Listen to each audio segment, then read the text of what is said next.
Les commerçants du marché Liguedjoua à Yaoundé s'en souviennent comme si c'était hier. Dans la nuit du 3 au 4 mars 2019, un incendie ravage les secteurs 6 et 7, laissant derrière lui un vaste champ de ruines et de désolation. Si aucune perte en vies humaines n'est à déplorer, d'énormes dégâts matériels et de grosses pertes financières et économiques sont déplorés. Plusieurs témoins affirment que l'explosion d'une bouteille de gaz domestique est à l'origine de ce drame. Ce cas n'est malheureusement pas isolé. À cet incendie, on peut ajouter plusieurs autres, survenus dans des conditions similaires. À Douala, Garoua ou encore Bamenda.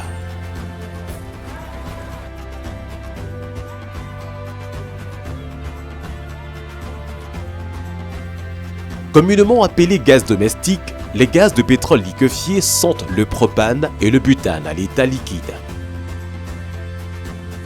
Au Cameroun, la demande nationale de gaz domestique est d'environ 130 000 tonnes métriques par an. La production locale, soit 30 000 tonnes par an, est entièrement issue du dépôt de stockage et de chargement de GPL de la SNH située à Bipaga qui alimente Yaoundé et ses environs. Le reste des besoins, soit environ 100 000 tonnes, est couvert par les importations. Alors, le gaz domestique, il s'obtient par un traitement, n'est-ce pas, du gaz naturel. Le gaz naturel est issu de nos forages, il est issu du sous-sol. Et lorsqu'il arrive en surface, on enlève, je dirais, toutes les impuretés. On le traite et on sépare des composantes. Alors, deux composantes qui interviennent dans la composition du gaz domestique, c'est le butane et le propane. Et là, le cas du Cameroun, c'est 80% de butane et 20% de propane. Le gaz domestique apparaît aujourd'hui nettement plus avantageux pour les ménages par rapport aux autres combustibles tels que le bois de chauffage et le charbon. Lorsqu'il brûle, il ne produit pas d'odeur, pas de fumée et pas de cendres. Sur le plan économique, il apparaît aussi moins coûteux et contrairement à ce qu'on pourrait croire, la constitution du gaz fait qu'il n'est pas dangereux pour l'homme si les règles de son utilisation sont respectées. Les gaz butane n'ont pas une toxicité directe. Ils agissent par appauvrissement de l'air en oxygène. Alors ces gaz-là exercent une sorte de compétition vraiment importante au niveau du site de fixation de l'oxygène. Alors la plupart de leurs signes seront dus à ce qu'on appelle l'hypoxie, dû au fait que le corps ne reçoit plus suffisamment d'oxygène. Alors là, il faut aérer la salle pour renforcer la teneur en oxygène de la pièce. Il faut bien sûr appeler les urgences très rapidement, qui répondent ici au 119 pour le SAMU dans notre pays et les sapeurs-pompiers au 118. Il faut, et bien sûr, une précaution très très importante, ou éviter d'allumer des bûchettes d'allumettes ou un briquet, parce que là on passera de l'intoxication à l'incendie. La manipulation du gaz doit être très très stricte. On ne devrait justement pas manipuler du gaz sans vérifier que la bouteille soit arrêtée, ça veut dire le robinet. Il faut éviter de manipuler le gaz sans que la bouteille ne soit debout, en position debout. Éviter que ce soit couché. Il faut éviter de manipuler le gaz dans des lieux où les températures sont élevées. Parce qu'il suffit juste d'une étincelle pour que cela explose. Maintenant, vu que la manipulation n'a peut-être pas été respectée, on va arriver logiquement à un incendie. Cependant, s'il est vrai que le gaz domestique n'est pas dangereux en soi, son utilisation et sa manipulation nécessitent quelques précautions. Il faut notamment s'approvisionner auprès d'un distributeur homologué, s'assurer que la bouteille est en bon état,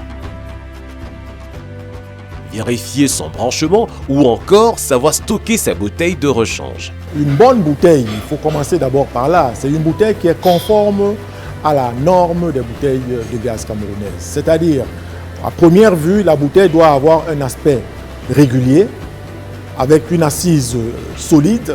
Elle ne doit pas être penchée, elle ne doit pas avoir une déformation permanente.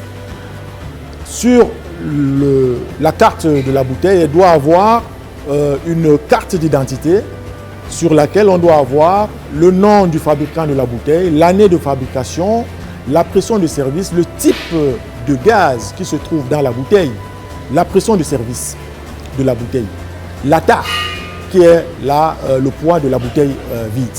Tous ces aspects sont des éléments qui permettent de pouvoir voir si cette bouteille elle est conforme. En plus de cela, il faut que la bouteille soit estampillée NC pour témoigner que cette bouteille est conforme à la norme camerounaise. Eh bien, lorsque le client arrive avec la bouteille chez lui, il la conserve sur la verticale. Il la pose sur une surface plane. Ensuite, il va vers l'appareil de cuisine pour procéder à la connexion de sa bouteille de gaz. Mais avant tout, il y a un certain nombre d'appareils qu'il faut avoir, d'ustensiles qu'il faut avoir, de matériel qu'il faut avoir. Nous avons donc le tuyau de raccordement, qu'on appelle aussi flexible, et nous avons ce qu'on appelle un détendeur. Donc, quand il arrive, il connecte donc le tuyau de raccordement à l'appareil de cuisson. Ensuite, il procède au raccordement du détendeur au tuyau. Et ensuite, qu'il emboîte.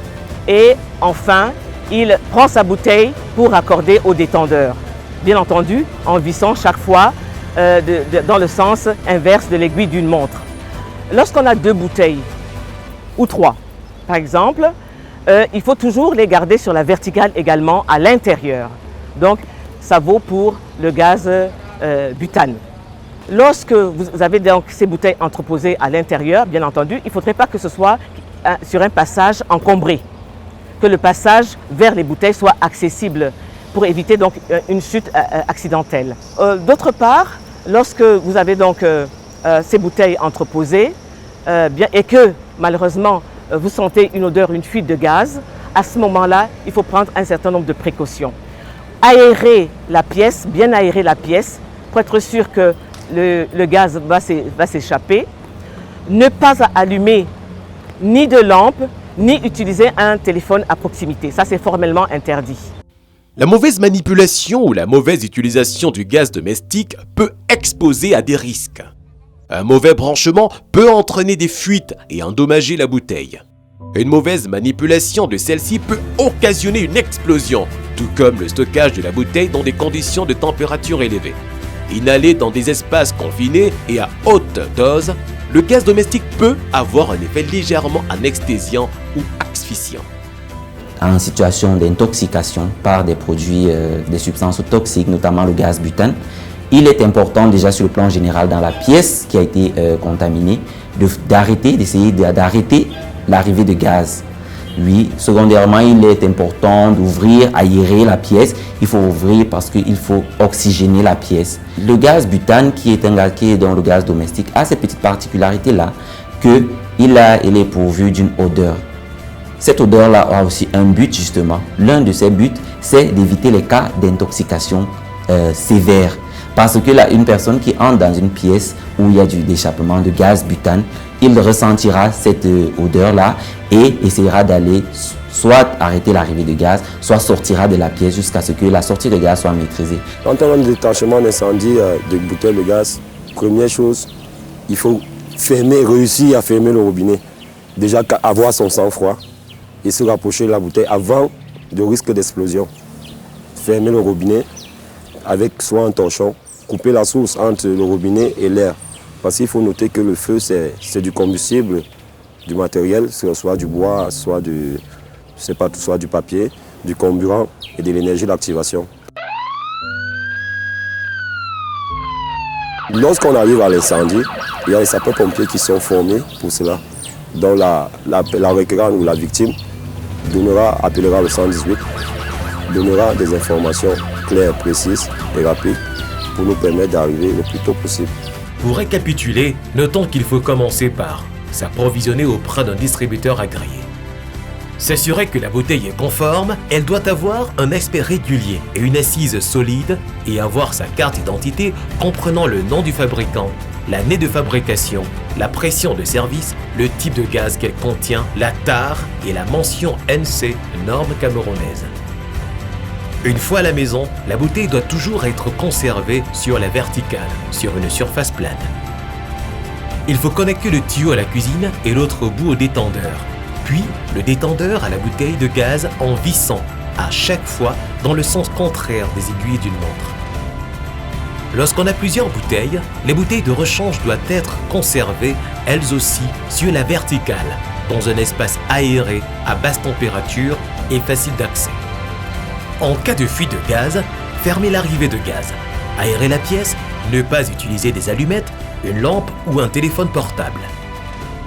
En cas de début d'incendie, gardez son sang-froid et tentez de se rapprocher de la bouteille et fermez l'arrivée du gaz. En cas d'incendie, appelez de toute urgence les secours. Le 118 pour les pompiers, le 119 pour le SAMU.